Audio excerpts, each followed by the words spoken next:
Our first speaker tonight has worked for local newspapers in Rhode Island and Connecticut for the past 14 years. She loves stories and believes that everybody has a story to tell. Everybody, please join me in welcoming Faye Parenteau to the stage.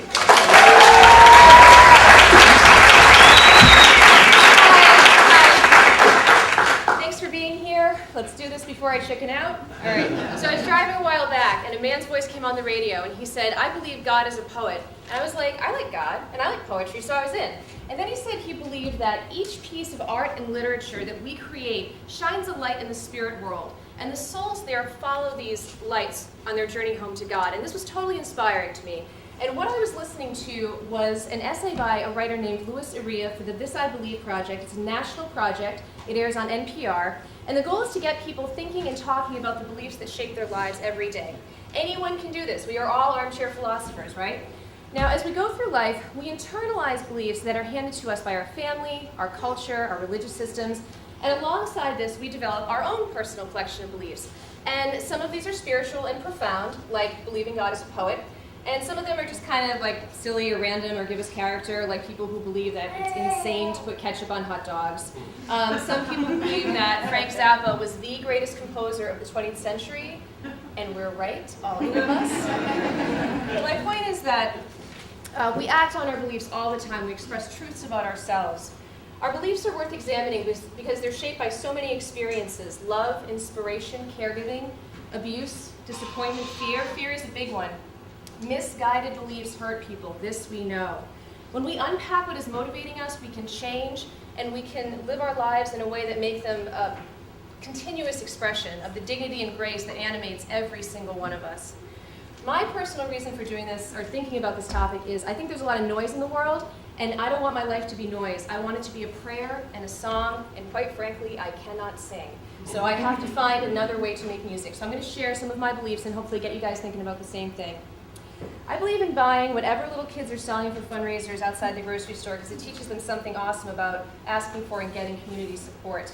It doesn't matter if I don't need what they're selling because I'll run into somebody who does. Kids who are traumatized by the Easter Bunny. Can someone please create an Easter Bunny costume that is not terrifying? I don't believe any of the people who make these costumes has seen an actual bunny or knows what one is. I believe in doing the chicken dance at weddings, and I believe marriage is a civil right. I believe in keeping my bird feeders filled, and I believe in having a good book close at hand. I believe the term grown-up is one of the most misleading ideas out there because it reinforces the belief that we get to a certain place in life and then we stop, we arrive.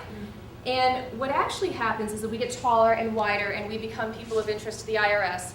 But inside we're still growing up, and then we have kids, and our kids get taller and wider and they start asking us questions, great questions like how much does the sky weigh?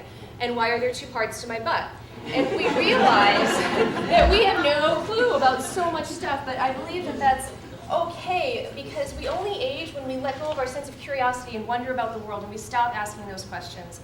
I believe we become so much happier when we accept that life is messy and confusing and complicated and heartbreaking and still totally glorious and completely worth whatever embarrassment we suffer because we're not perfect yet. I am a feature writer and editor for a newspaper publishing company. I talk to people and tell their stories for a living, and I believe in what I do. It's remarkable to me what people have told me because my job was to be there and listen. My work has taught me that a lot of people go through life feeling unseen, even by those closest to them. And this happens because we fall into routines, and we forget to be curious about the people that we love. And I believe bearing witness to someone's experience is one of the most powerful and healing things a person can do for another. Reading a good local newspaper tells you some valuable things. If your name isn't in the obituaries of the police blotter, you're having a good day. It tells you what's going on in your schools, how people are spending your money. But working in a newspaper has taught me not to believe in the spell check function because spell check will change the word placemat to placenta. Will not recognize that this is a word that nobody wants to see in a restaurant review.